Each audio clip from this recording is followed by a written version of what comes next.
अंजम सदर तहसील press club Kharian. हम तहसील खारियाँ के मसीहा डॉक्टर इकबाल अलवी साहब और डॉक्टर जवाद साहब के ख़िलाफ़ जो फ़ैसला हुआ है हम उसकी शदीद मज़म्मत करते हैं। बिल्डिंग अगर कमज़ोर थी तो ये महकमा का काम था और बिला वजह इन शुरफा को जो सज़ा दी गई है वो फिलफौर मुअत्तल की जाए।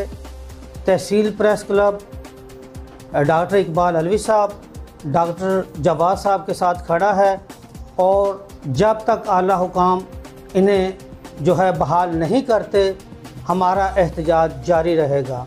दूसरी रिपोर्ट मेरी नज़रों से गुजरी है।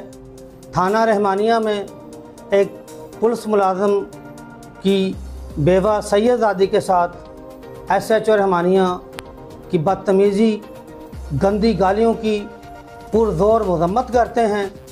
DPO Gujarat RPO Gujranwala IG Punjab से मुतालबा करते हैं कि सईदा बीबी के साथ जो ज़्यादती की गई है उसकी गैर जानबदाराना इंक्वायरी करते हुए मुतलका पुलिस अफसर के ख़िलाफ़ तादीबी कार्रवाई की जाए ताकि कोई भी पुलिस मुलाज़म किसी भी खातून के साथ ज़्यादती का ना सोचे।